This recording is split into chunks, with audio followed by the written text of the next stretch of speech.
BRS పై బండి సంజయ్ విమర్శలు చేశారు. BRS అధినేతకు బీదర్లో దొంగ నోట్ల ప్రెస్ ఉందని బండి సంజయ్ ఆరోపించారు.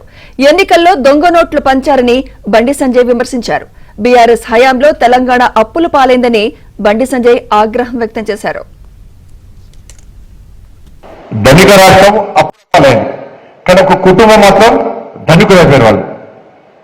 మామూలు పాస్పోర్ట్ దందా చేసి దొంగ నోట్ల దందా చేసే కుటుంబం ఇలా వేల కోట్లు సంపాదించింది. అక్కడ బీదర్ల మీ అందరికీ ఇందులో చెప్పిన విషయం చెప్తా.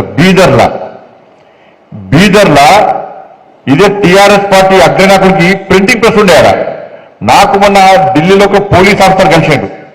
సార్, నేను సిద్దిపేట ఎస్పీ ఉన్నప్పుడు బీదర్లో ఒక ప్రింటింగ్ ప్రెస్ ఉండే. ఆ ప్రింటింగ్ ప్రెస్ టీఆర్ఎస్ పార్టీ ఆది నాయకుడిది. మరి ఏం చేస్తారు సార్ అంటే టీఆర్ఎస్ పార్టీ కరపత్రాలు కాదు, దొంగ నోట్లు ముద్రిస్తున్నాడు. ఆడ దొంగ నోట్లు ముద్రించే ప్రింటింగ్ ప్రెస్ బీదర్లో ఉన్నది. నేను ఆ ప్రింటింగ్ ప్రెస్ సీజ్ చేద్దామని పోయినాను. పోయేసరికి రాష్ట్రంలో ఒక ముఖ్య నాయకుడు నాకు ఫోన్ చేసి, మీకు డ్యూటీ అక్కడ లేదు, మీరు పోకండి అని చెప్పి నన్ను ఆదేశిస్తే నేను పోలేకపోయినా. అంటే దొంగ నోట్ల దండ కూడా చేసారు వీళ్ళు. ఎన్నికలప్పుడు, ఉద్యమప్పుడు, ఎన్నికలప్పుడు బీఆర్ఎస్ టీఆర్ఎస్ పంచింది అన్ని కూడా దొంగ నోట్లే.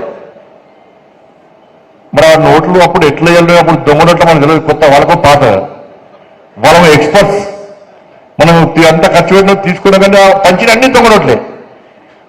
ఉద్యమం తర్వాత ఎన్నికలప్పుడు టీఆర్ఎస్ పంచిన పైసలు మొత్తం దొంగ నోట్లే, బీదర్లో ముద్రించిన దొంగ నోట్లే.